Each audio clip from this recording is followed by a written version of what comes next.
questions about questions 1 and 2. So I'm going to walk you through 1 and 2 just to sort of show you how it's done. And I'll explain 1, and then hopefully that'll give you some help for question 2. So for question 1, we have to redraw the following force diagram to show one resultant force. So basically, instead of these 4 arrows, we want to have just having one arrow showing the direction that it's traveling in. We have to indicate the direction of motion on our new diagram. So with these forces, they all have a value. So force 1 is worth 3 newtons, which all you need to know is it's just worth 3. Force 2 has a value of 4.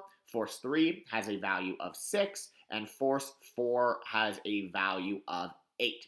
So because all of these 3 forces are on the same side, they are all working towards the same goal and same direction. So to simplify, we are going to add up all of these forces. So when I'm just going to go and grab a text box here.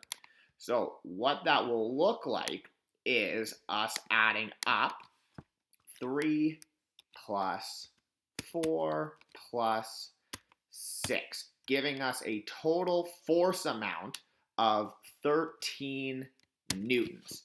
Comparing that to the other side, that would just give us 13 forces to, let me just write in there, make it a little bigger,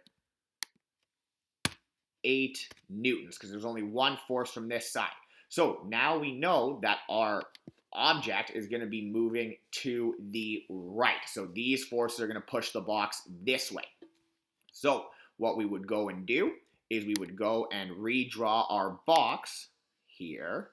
Excuse my poor drawing, just like on the whiteboard, but here it is.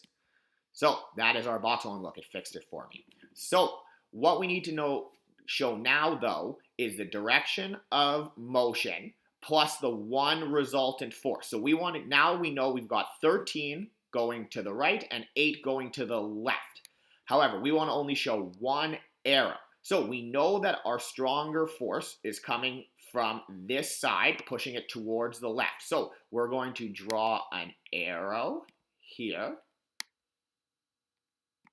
So we know that our force is pushing it this way. But to figure out just the one arrow, we have to subtract 8 from 13.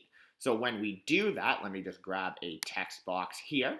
When we subtract 13 from 8, so 13 minus 8 will give us 5 newtons. So now we know that our direction of travel is to the right, and our resultant force is going to be 5. Oh, whoops, sorry. Let me try that again. We'll just do a text box here. So we have our final force, F5, we'll call it, is equal to 5 newtons. So that means with a force of 5N, our box is moving to the left.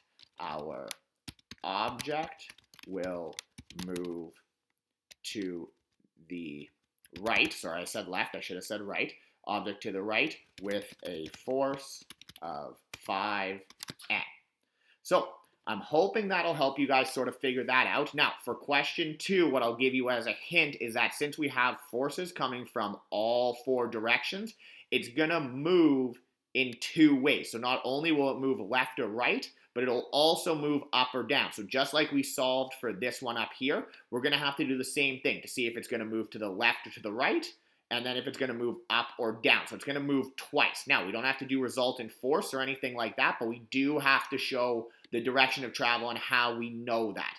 Let me know if you guys have any questions. I will be posting this shortly.